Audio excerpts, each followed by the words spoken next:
Bonjour les amis, j'espère que vous allez bien aujourd'hui. Alors j'en profite, je pense qu'il n'y a pas trop de vent. Ah si, il y a du vent, oh, il y a du vent.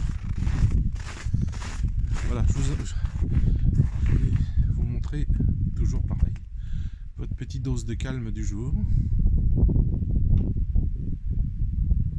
Avec la neige qui tombe. C'est typo beau ça?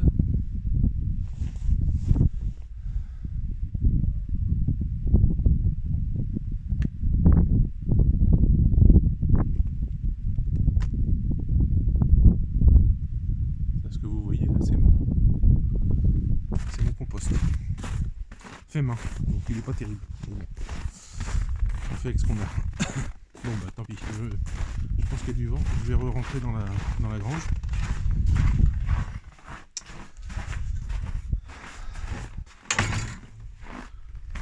Alors, déjà, on va commencer avec un petit abonnement sur la chaîne YouTube. Abonnez-vous. Le pouce machin bidule. Voilà. Le soutien aux mères et aux femmes des soldats, n'oubliez pas, si vous pouvez. Parrainer les enfants aussi, parce que on a commencé à faire les achats pour Noël, là. Alors, un petit truc en plus qu'on m'a un peu poussé à faire, parce que moi je voulais pas le faire, mais plusieurs personnes m'en ont parlé. Figurez-vous que j'ai eu une énorme surprise. C'est que suite à la vidéo que j'ai faite en vous expliquant que Léna avait eu un accident, que j'avais été obligé d'acheter une voiture, et du coup, bah, pas de jour de l'an, on pouvait pas aller voir notre petite fille. Bah, figurez-vous qu'il y a des gens qui ont envoyé des sous pour m'aider. Alors ça, je m'y attendais pas, et vraiment, je suis super étonné, content, un mix de tout, gêné, gêné parce que j'ai jamais fait ça pour moi, et puis voilà. Ce matin j'ai parlé au téléphone, enfin sur Skype, sur WhatsApp vidéo avec Yevgenia qui fait des vidéos des fois, vous savez, et elle m'a dit un truc très gentil. Elle m'a dit que ce que je faisais, il fallait surtout pas que j'arrête un jour, parce que c'est le lien qui reste ouvert entre les deux pays les plus amis du monde, entre la France et la Russie. Pas les politiques, hein, on parle des gens. Et on est plusieurs à faire ça, et il y a trois principaux. Enfin, moi, j'aime pas parler de moi, mais bon, dans les principaux, on va dire qu'il y a Christelle Néant, qui fait beaucoup de choses, qui vous explique les choses. Il y a Xavier Moreau, qui est à Moscou, qui explique pas mal de choses aussi, qui fait des bons sujets.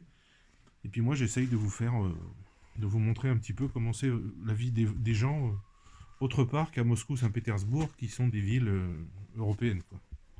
Voilà. Ici, c'est le trou du cul du monde. Et voilà. Voilà ce que j'essaye de faire. Bon. Bref. Je voulais vous parler de quelque chose. Alors, comme j'ai dit aussi à quelqu'un ce matin, il y a des fois, quand je sors de la maison, je descends dans la grange avec mon téléphone à la main, je sais pas de quoi je vais vous parler. Bon, bah là, pour une fois, j'ai vu un truc ce matin qui m'a fait y penser. Et je vais vous parler d'un sujet qui est les Noirs et les Arabes en Russie. Parce que, sans être péjoratif, hein, sans rien de méchant, voilà. Donc, la différence et comment ça se passe. Donc, en fait, qu'est-ce qu'ils font pour venir en Russie? Il y a toujours du vent. Très souvent, ils viennent comme étudiants. Alors, c'est pas les mêmes immigrations non plus. C'est des Syriens, c'est des Iraniens, c'est des Camerounais, c'est tous ces gens-là. J'en ai rencontré un quand j'étais à Kazan. Je sais plus si c'était sur la vidéo, je crois que oui. Qui chantait des chansons en français. Donc j'avais été le voir. Je lui avais dit, mais vous parlez français? Il m'a dit, oh oui, et qu'est-ce que ça me fait plaisir de parler ma langue natale. C'est amusant. Le Camerounais, parce que pour lui, évidemment, que c'est sa langue natale. Et en fait, il était étudiant pour être vétérinaire. Et en Russie, c'est pas comme en France. Quand vous avez fini vos études, ben vous retournez dans votre pays. Vous restez pas. Il n'y a pas de... Ou alors, il faut avoir des raisons. Il faut vous marier, ou il faut avoir un enfant, ou... En Russie, avec une Russe. Hein. Voilà. Ça se fait pas... Ça se fait pas facilement. Il y a Dina qui fait la tête là-bas parce que elle avait un passage dans la barrière et j'ai fermé ce passage. Donc elle est en train de chercher une solution. Je sais pas si vous la voyez au bout là-bas. Elle est en train de chercher sur toute la barrière par où elle pourrait passer pour sortir. Et Chouine. Dina! Non, non, tu rognes pas la barrière, non? Allez, viens. Donc voilà, donc ils viennent ici, ils étudient. Oh là, c'est gelé. Allez, viens. Allez. Ils étudient. Et puis, ils repartent dans leur pays. Et ça se passe très bien. Et c'est des gens gentils, il n'y a pas de problème. Il n'y a pas de problème de voisinage, il n'y a pas de bruit, il n'y a pas d'odeur. Vous savez de quoi je veux parler, parce que si vous l'avez vécu en France, vous savez ce que c'est.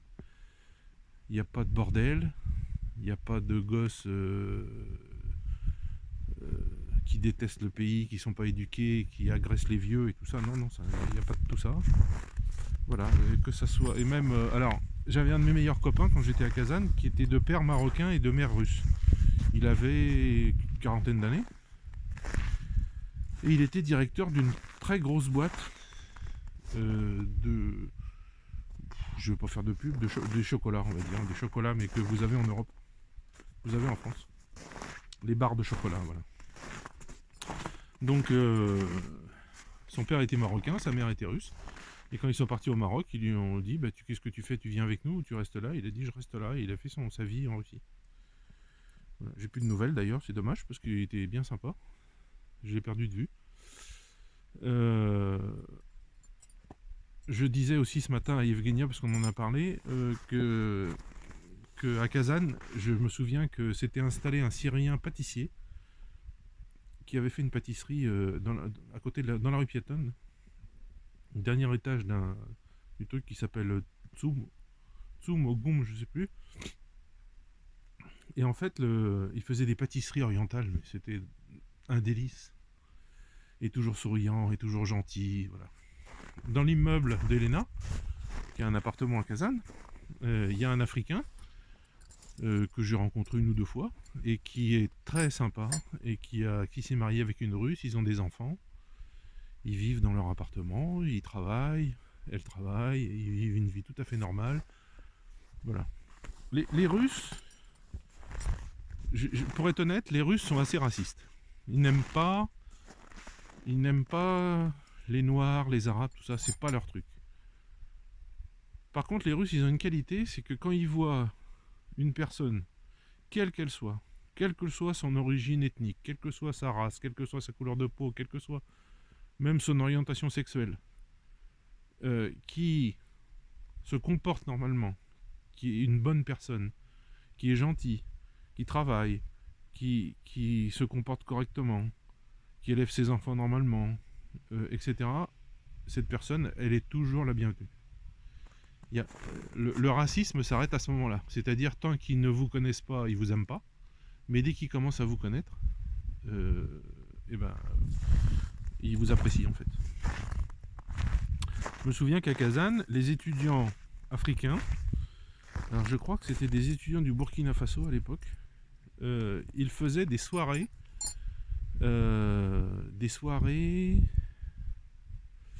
dans un local, je sais plus ce que c'était exactement.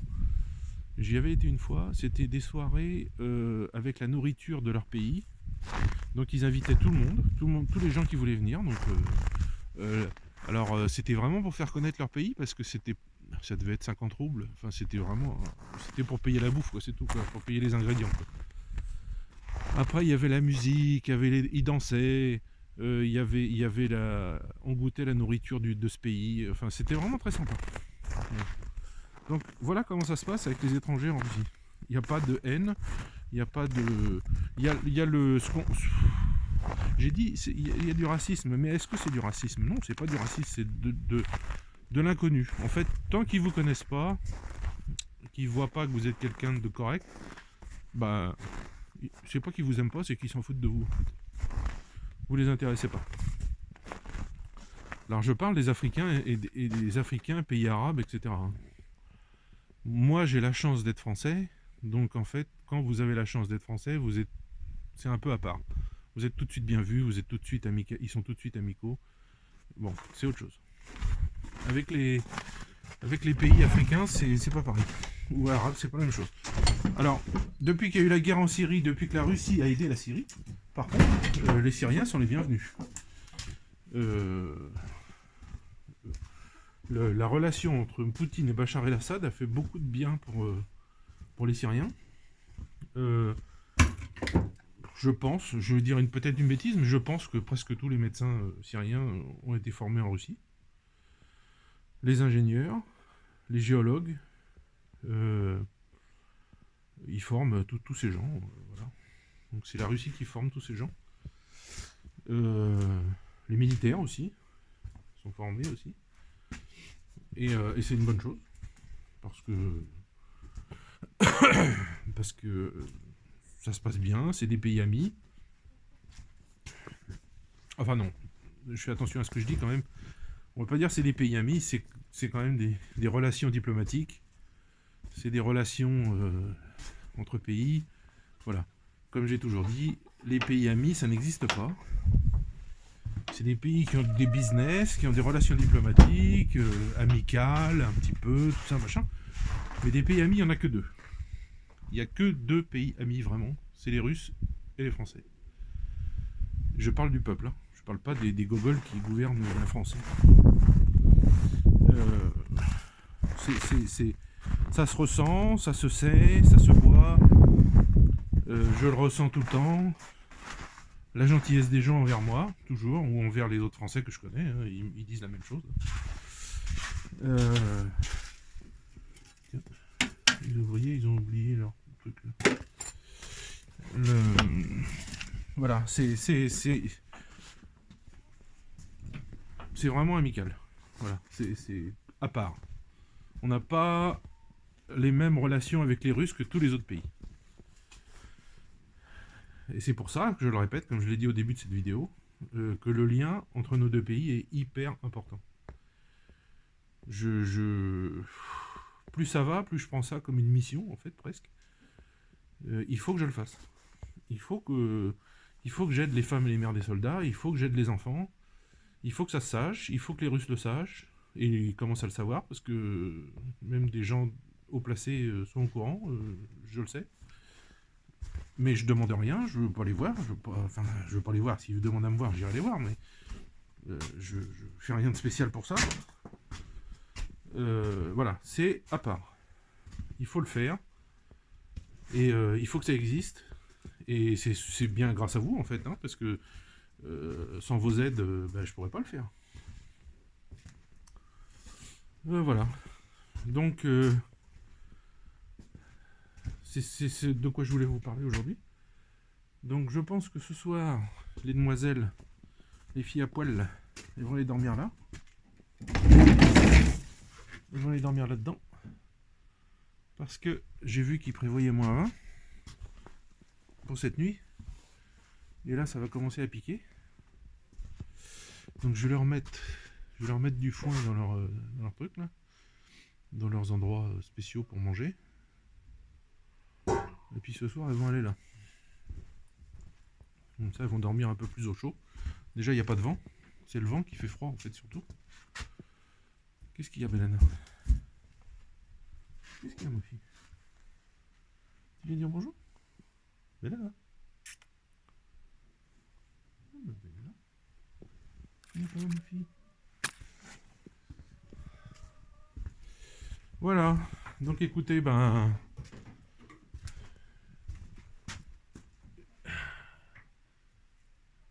bisou. Je sais pas ce que mes doigts y sont, mais j'ai rien touché de spécial. Pas gratter les fesses, je vous promets.